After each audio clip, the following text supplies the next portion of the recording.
কিন ব্রিজটি দেখতে একদম ধনুকের মতো। এদিক থেকে আপনার ঢালু হয়ে দেখেন, মাঝখান দিকে একটু উঁচা হয়ে আবার ওই পাশে আবার একটু ঢালু, একদম ধনুক আকৃতির।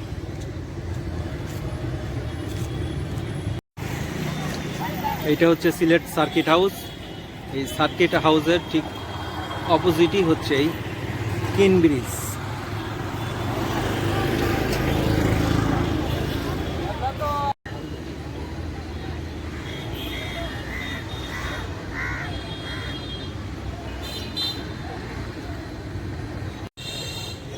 আমার পিছে সেই ঐতিহাসিক কিন ব্রিজ, এবং এই কিন ব্রিজটি উদ্বোধন করা হয়েছে 1936 সালে।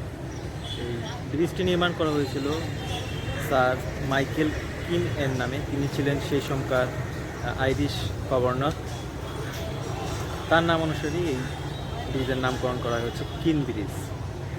এবং আমাদের যে মুক্তিযুদ্ধ 1971 সালে মুক্তিযুদ্ধ, সেই মুক্তিযুদ্ধের সময় এই কিন ব্রিজটিকে ডায়নামাইট দিয়ে উড়িয়ে দেওয়া হয়েছিল। তারপর সেটি আবার চালু করতে পারি, নতুন করে আবার রিপেয়ার করার জন্য 1977 সালে উদ্যোগ নেওয়া হয় এবং সেটা রিপেয়ার করা হয়। তারপর থেকে সর্বসাধারণের জন্য এই কিন ব্রিজটি উন্মুক্ত করে এবং সমস্ত গাড়ি ঘোড়া এটার উপর দিয়ে চলাচল করতে পারে। ব্রিজটি নির্মাণ করা হয়েছে আয়রন এবং স্টিল দিয়ে। অনেকেই হয়তো দ্বিধাদ্বন্দ্বে থাকে যে কী দিয়ে তৈরি করা হয়েছে। সবার জ্ঞাতার্থে আমি বলছি যে স্টিল এবং আয়রন দিয়ে তৈরি করা হয়েছে। সেই ব্রিটিশ আমলের তৈরি, যা এখনও অক্ষত আছে।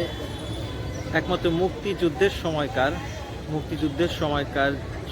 যে ক্ষতিগ্রস্ত হয়েছিল, তখন যে সংস্কার করা হয়েছিল ওইটাই, এবং এখন সংস্কার করা হচ্ছে, যেটা খুবই সামান্য সংস্কার হবে। ওইরকম কোনো এখনও ড্যামেজ হয় নাই যে একেবারে পুরোপুরি হয়ে যাবে। ব্রিটিশ আমলের তৈরি কিন ব্রিজ এখনও সেভাবেই তার মাথা উঁচিয়ে দাঁড়িয়ে আছে, ঐতিহাসিক কিন ব্রিজ।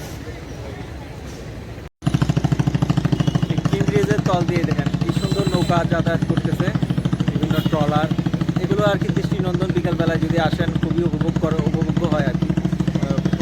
দর্শনার্থীরা এগুলো উপভোগ করে এবং তারা স্ন্যাক্স খেতে খেতে এই সময়টা পার করে সূর্যাস্ত দেখে। খুবই মনোমুগ্ধকর একটা সময় তারা কাটায়। তো আরেকটি কথা, সেটা হচ্ছে যে কিন ব্রিজ সেটি একমাত্র যোগাযোগের ব্যবস্থা ছিল সিলেট শহরের সাথে এক সময়কার। তখন আর কোনো ব্রিজ ছিল না, যেটা সিলেট শহরের সাথে গোটা দেশের যে সংযোগ স্থাপন হয় এই কিন ব্রিজের সাথে। বর্তমানে এই কিন ব্রিজ ছাড়া রয়েছে সেলফি ব্রিজ এবং নতুন ব্রিজ, যেটির মাধ্যমে এখন মানুষ এই সিলেট শহরে যোগাযোগ রক্ষা করে চলেছে।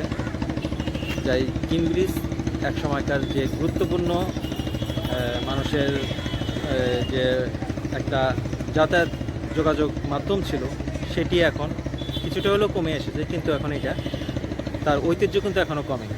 তার সেই ঐতিহ্য সে ধরে রেখেছে এবং মানুষ এটিকে দেখার জন্য দূর দূরান্ত থেকে আসে। সিলেটে আসলে অবশ্যই তারা কিন ব্রিজ ভ্রমণ করে, এবং আপনারাও যখন আসবেন আশা করি কিন ব্রিজ ভ্রমণ করবেন, ভালো লাগবে। তো আমাদের ঐতিহাসিক এই কিন ব্রিজ ভ্রমণ শেষ। আমরা এখন বিদায় নিচ্ছি। আবার দেখা হবে আপনাদের সাথে অন্য কোনো নতুন ভিডিওতে। সে পর্যন্ত সবাই সুস্থ থাকুন, ভালো থাকুন। আল্লাহ হাফেজ।